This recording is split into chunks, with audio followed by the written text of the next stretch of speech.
Here in the fourth quarter.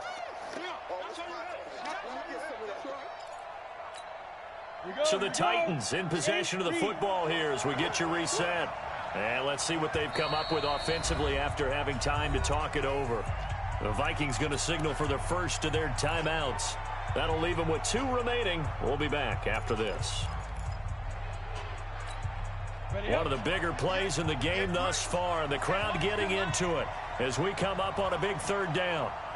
A shotgun snap for Tannehill, and that will be incomplete. Strong safety Landon Collins, the one who got a hand in there, knocked it away. He has had a great game defensively. He's been east-west, north-south, everywhere. Yeah, and I love how you described that, because to be a great defender, you have to be able to move up and back, sideline to sideline, and he's been fantastic. Reminds me of a young Charles Davis when he was playing Madden. Absolutely. Oh, wow, I thought you were going on the field, but okay, I see you. Here we go. They keep the game alive, at least for the moment, as it's a first down. 132 fighters. Spot. No.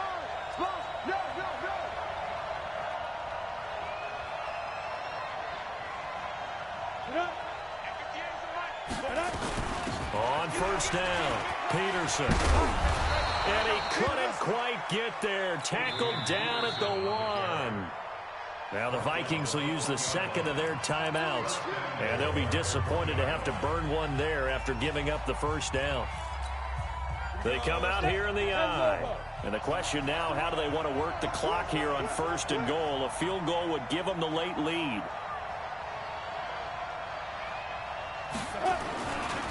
They'll run for it with Peterson. And this has been a familiar sight all afternoon as they stop him behind the line. That's a really alert defense there, because they saw the heavy look come in from the offense, countered it with extra linebackers who brought a little bit of speed and heft, and able to really make a big-time play for their defense.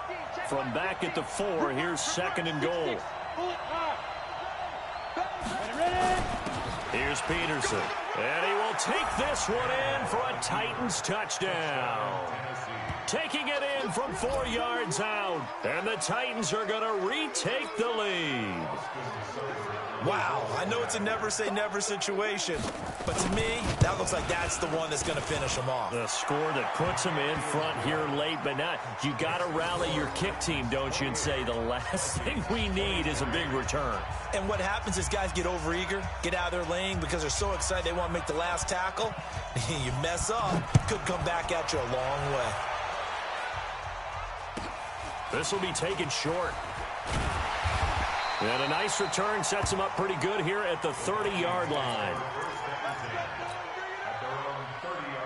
The Minnesota offense about ready to get this next drive underway. They're down here in a 1-score game, but the time, it's a factor, but it's not a huge factor right now, is it? It's really not, because this amount of time gives them a chance to run their offense, to go through play sequences. And this is what they worked on every week in practice, usually on a Friday. They go. And he can't get a throw away. He's taken down. The Vikings going to use their third and final timeout as the clock shows 50 seconds to play here in quarter number 4. Big play coming up. Here's 3rd and 10. I would expect to see some pressure here. The pressure drops off as they'll look to throw. And he will be very close to a first down, but I see the closed fist of the referee, and that means 4th down. They'll get 10 there, but it leaves them just short for 4th down. And down by 5, they've got to go for it here on 4th down. Here we go on 4th. Watson. Now a desperation throw deep downfield. And at the 7-yard line, the catch is made. Touchdown, Vikings. Randy Moss with time running out, and they have taken the lead here in the final minute. Might be seeing that one on the highlight shows tonight. The home run ball here in the 4th quarter to take the lead. There's nothing like being aggressive, preaching that to your team, and then following through. All the way through. Go ahead and throw one more up there. Why not? Been a great game, and we are not done yet. They're going to keep it on the ground. And he'll get into the end zone. So now a field goal would only tie as they've upped their lead to 3. Now after the touchdown, it's Bosher to kick it away. This will be taken very short. And he'll take this across the 25, a couple extra yards, up to the 27-yard line.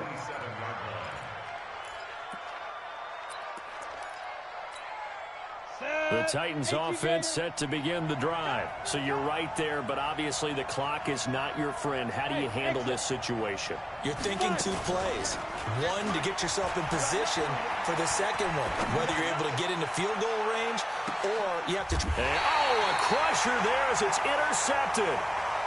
Picked off at the 16. Cooper was the target there.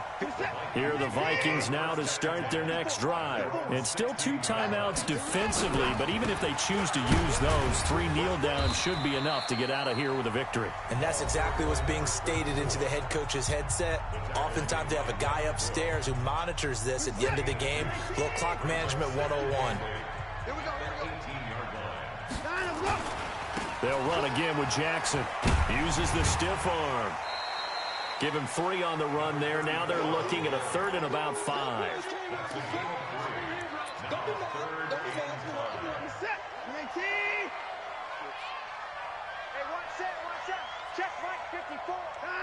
Victory formation time for the Vikings as they'll take a knee here. And now we'll get a timeout here. They're able to stop it with 1 second to go in this game. And here's a big one now. Try to hold this lead. They're going to go for it here on 4th down. On the draw, here's Jackson. And a broken tackle helps lead to a 1st down gain.